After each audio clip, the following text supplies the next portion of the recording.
علماء کرام، آج محرم الحرام کی 8ویں شب داخل ہو چکی ہے۔ نبوت کے موضوع پر انشاءاللہ آپ کا وقت لوں گا اور آپ تمام سامعین کی خدمت میں قرآن مجید کی روح میں نبوت کی شان اور عظمت پیش کرنے کی کوشش کروں گا۔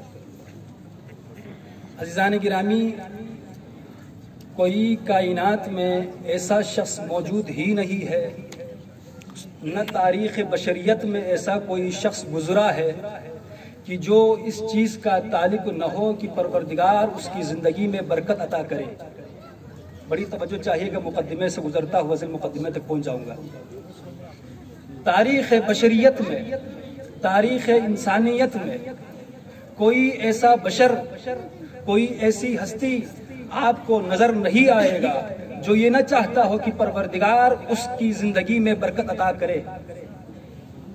لیکن عزیزان گرامی، جہاں یہ طالب برکت ہوتا ہے، جہاں یہ دعا کرنے والا ہوتا ہے، جہاں یہ خواہش رکھنے والا بندہ ہوتا ہے کہ اس کی زندگی میں برکت ہو، لازم ہے کہ اس میں ایسی ہستی کا بھی وجود لازمی ہے کہ جن کے صدقے میں، کہ جن کے وسیلے سے، کہ جن کے واسطے سے، کہ جن کے راستے پر چلے اور پروردگار اس کی زندگی میں برکت عطا کرے۔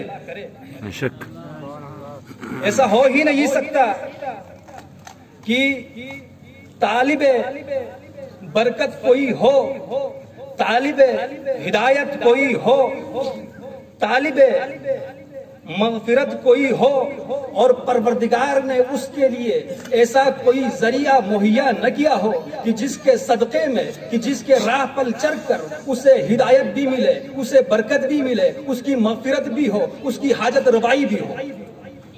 تو آئے دیکھتے ہیں تاریخ انسانیت میں، تاریخ بشریت میں، تاریخ اسلام میں آیا کوئی ایسا وقت گزرا ہے، آیا کوئی ایسا شخص موجود تھا کہ جو ہدایت کا طالب نہ ہو، یا الفاظ دیگر میں یہ کہوں کہ وہ ہدایت کا طالب ہو لیکن کوئی ہادی نہ ہو۔ یہ قانون فطرت ہے، یہ قانون سنت الہی ہے کہ کائنات میں کوئی بشر موجود نہیں ہوگا جو کہ طالب ہدایت ہوگا اور پروردگار کی طرف سے اس کو ہدایت دینے والا ہادی موجود نہ ہو۔ اس لیے کہ قیامت میں یہ سوال کر سکتا ہے کہ پروردگار، ہم تو طالب برکت تھے، ہم تو طالب ہدایت تھے کہ کوئی ہدایت کرنے والا ہی موجود نہیں تھا۔ توجہ ہے عزیزان گرامی، بڑی توجہ چاہیے فرد اول سے لے کر فرد آخر تک۔ اگر آپ میرے ساتھ چلیں گے تو آپ کو ایک منزل تک لے کے جاؤں گا انشاءاللہ۔ یہ علماء کی محفل ہے، خواص کی محفل ہے، اس لیے قرآن کی روح سے میں بات کروں گا۔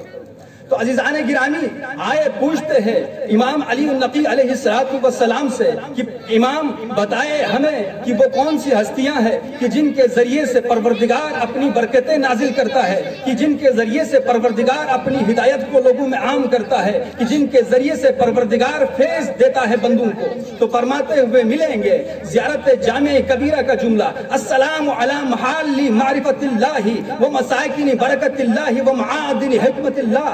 سلام ہو ان معادن حکمت پر، سلام ہو ان مساکین برکت پر، سلام ہو ان معادن حکمت پر کہ جن کے ذریعے سے انسانیت ہدایت پاتی ہے۔ ایک مرتبہ بلند ترین صلوات بھیجیں محمد و آل محمد پر۔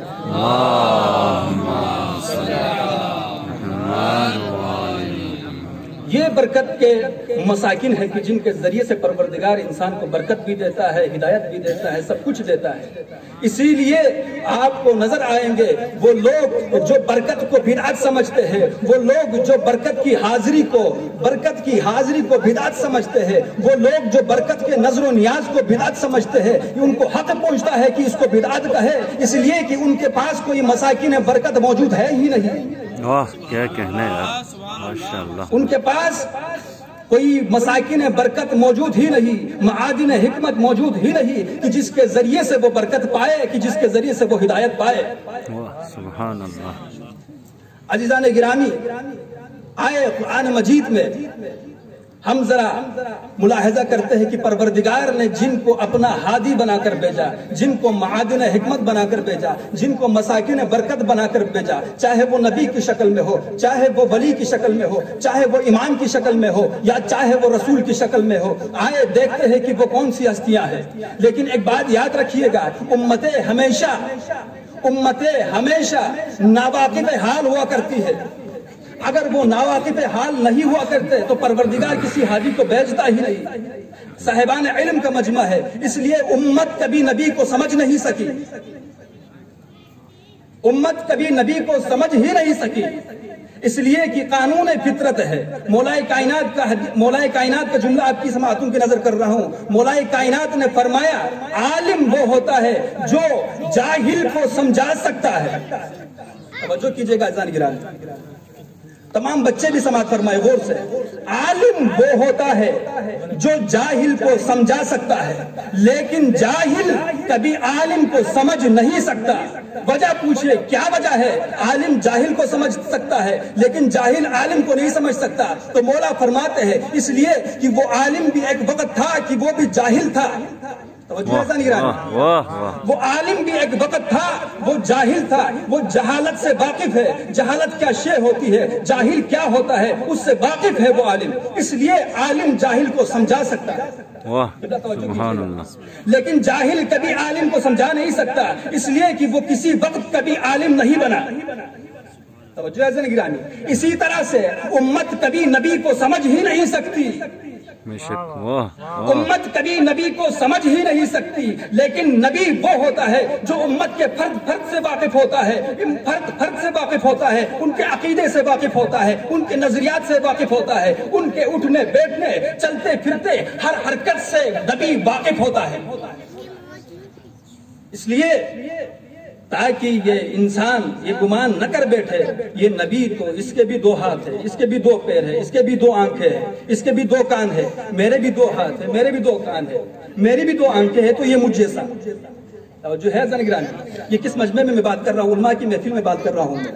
کہیں یہ نہ کہہ بیٹھے اس کے بھی 2 ہاتھ ہیں، میرے بھی 2 ہاتھ ہیں، میری بھی 2 آنکھیں ہیں، اس کی بھی 2 آنکھیں ہیں، تو کہیں یہ گمان نہ کر بیٹھے یہ امتی کہ یہ نبی ہم جیسے کہہ بیٹھے۔ واہ واہ واہ، سبحان اللہ۔ قرآن سے پوچھتے ہیں کہ آیا نبی امتی جیسے ہے؟ تو سورہ مبارکہ نوح کی آیت پہلی آیت پیش کر رہا ہوں، سورہ مبارکہ نوح کی آیت پیش کر رہا ہوں۔ فرمایا بسم اللہ الرحمن الرحیم، قال نوح ربی لا تذر علی الارض من الکافرین دیارا انک ان تذرہم یضلوا عبادک ولا یلدوا الا فاجرا کفارا۔ حضرت نوح 950 سال تک ہدایت کرنے کے بعد جب اس نتیجے پر پہنچا کہ 950 سال امت کی ہدایت کرنے کے باوجود کوئی ایسا بندہ نظر نہیں آیا جو ہدایت پا چکا ہو، تو ایک مرتبہ دماغ نوحی مایوس ہو کر پروردگار سے دعا کرنے لگا، پروردگار ان میں سے کسی ایک بندے کو بھی باقی نہ رکھنا، اگر تو نے ان میں سے کسی ایک کو بھی باقی رکھا تو قیامت تک آنے والی ان کی تمام نسلیں کافر ہوں گی، فاجر ہوں گی۔ میں اور آپ سامنے بیٹھے والے بندے کا عقیدے کا پتہ نہیں کر سکتے۔ مجھے نہیں معلوم کہ آغا صاحب کا عقیدہ کیا ہے، مجھے نہیں معلوم کہ آغا صاحب کا عقیدہ کیا ہے، مجھے نہیں معلوم کہ فلان شخص کا عقیدہ کیا ہے۔ اگر مجھے تو یہ بھی نہیں معلوم کہ میرے گھر میں بیٹھا بندہ جو میرے ساتھ اٹھتا ہے، میرے ساتھ بیٹھتا ہے، میرے ساتھ چلتا ہے، اس کے دل کی حالت کا مجھے نہیں پتا، اس کے عقیدے کا مجھے نہیں پتا۔ میں امتی ہوں، لیکن نبی وہ ہوتا ہے جو آنے والی نسلوں کی ہدایت کرنے کے ساتھ ساتھ یہ بھی معلوم کرتا ہے کہ آنے والی تمام کی تمام نسلیں ان میں سے جو نکلے گا وہ سب کے سب فاجر ہوں گے یا کافر ہوں گے۔ تو پتہ چلا نبی کی بصارت اور ہوتی ہے، ہماری بصارت اور ہوتی ہے۔ جب سورہ مبارکہ نوح کی آیت میں نے پڑھ لی تو آپ کو سورہ مبارکہ نوح کو پڑھنے کی دعوت دیتا ہوں۔ یہ سورہ مبارکہ نوح وہ سورت ہے کہ جس میں حضرت نوح کی مکمل زندگی کو خلاصہ کر کے پروردگار نے پیش کیا ہے۔ ایک مرتبہ بلند ترین صلوات بھیجے محمد و آل محمد پر۔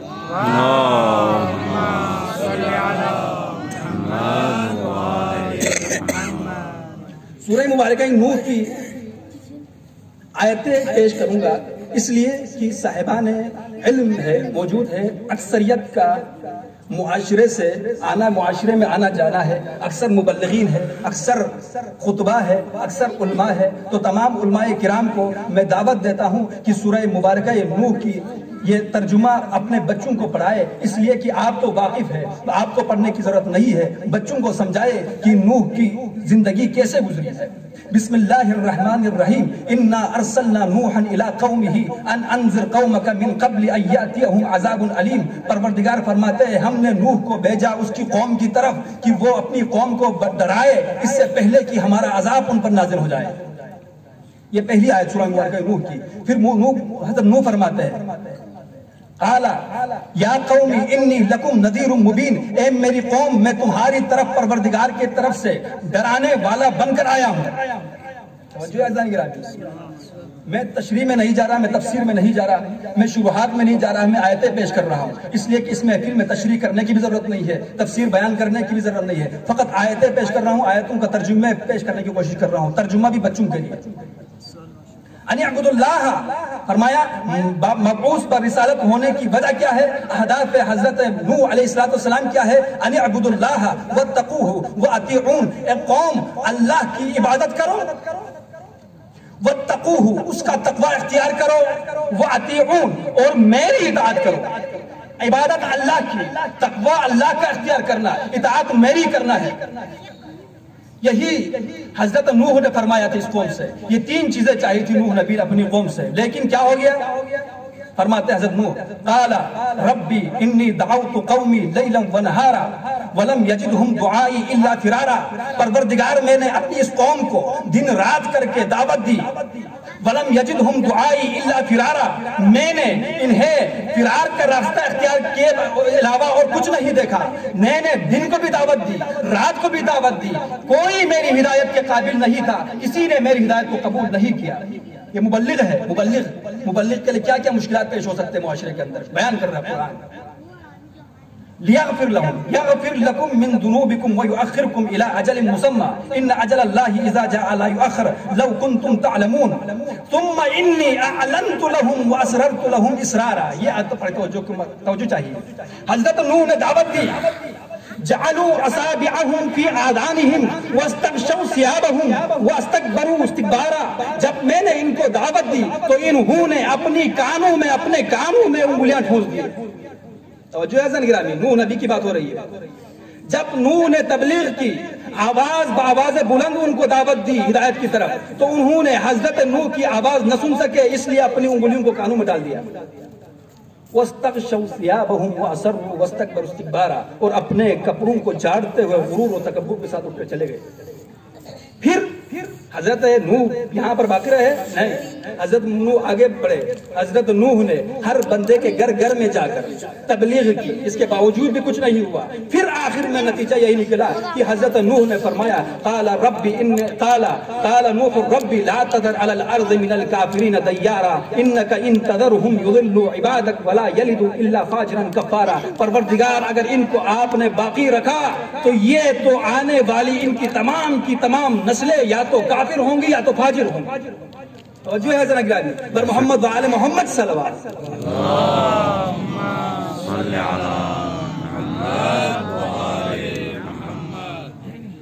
ان کی اگر تو نے ان کو باقی رکھا تو ان کی تمام تر آنے والی نسلیں کافر ہوں گی، فاجر ہوں گی۔ یہ نوح کی بصارت تھی۔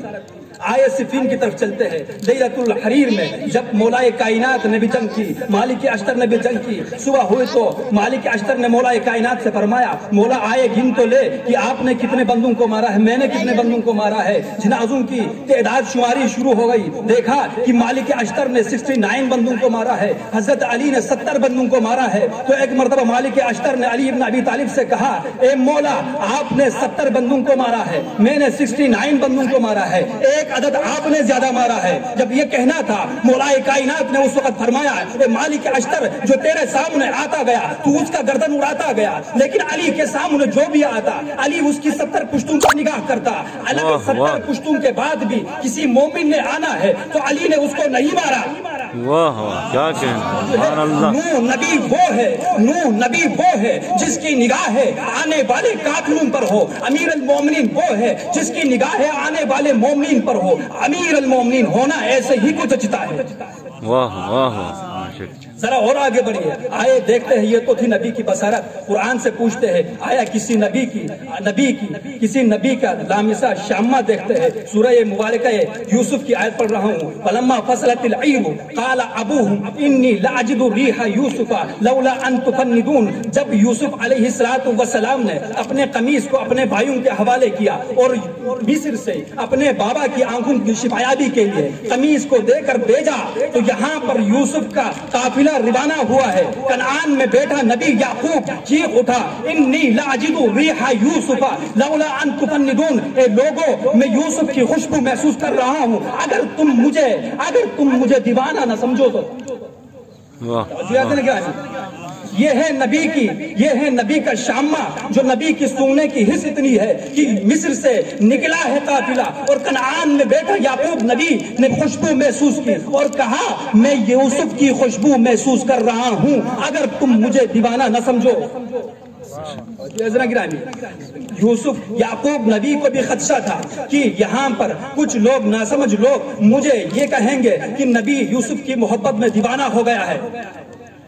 نبی یعقوب اپنے بیٹے یوسف کی محبت میں دیوانہ ہو گیا ہے، نعوذ باللہ ہذیان بول رہا ہے۔ یہ کہنے والے موجود تھے، اس لیے حضرت یعقوب ڈرتے ہوئے یہ کہا لولا ان تفندون، اگر تم مجھے دیوانہ نہ سمجھو تو میں محسوس کر رہا ہوں یوسف کی خوشبو۔ یہ ہے نبی کا شامہ، نبی 200 میل دور یوسف کی خوشبو محسوس کر رہا ہے۔ توجہ عزیزان گرامی، ذرا ایک لمحہ اور ایک قدم اور آگے بڑھتے ہیں۔ آیا قرآن سے پوچھتے ہیں کہ آیا کوئی ایسی آیت بھی موجود ہے کہ جس میں خدا بند عالم نے کسی نبی کی ناطقہ کو بیان کیا ہو؟ تو آئے سورہ صافات کی آیت پڑھ لیتے ہیں، سورہ حج کی آیت پڑھ لیتے ہیں۔ وَأَذِّن بِالنَّاسِ بِالْحَجِّ يَأْتُوكَ رِجَالًا وَعَلَى كُلِّ ضَامِرٍ يَأْتُونَ مِنْ كُلِّ فَجٍّ عَمِيقٍ۔ ابراہیم آذان دو حج کی لوگوں میں، ابراہیم آذان دو حج کی لوگوں میں، تو لوگ پیادہ چل کر آئیں گے اور تیز روح سواریوں پر سوار ہو کر آئیں گے۔ ابراہیم نے آج سے 4000 سال پہلے آواز دی تھی کہ حج پر آ جاؤ۔ آج 4000 سال گزرنے کے باوجود بھی ابراہیم کی آواز پر لبیک کہتے ہوئے حاجی حج کرے جاتے ہیں۔ تو پتہ چلا نبی جب کسی کو آواز دیتا ہے تو قیامت تک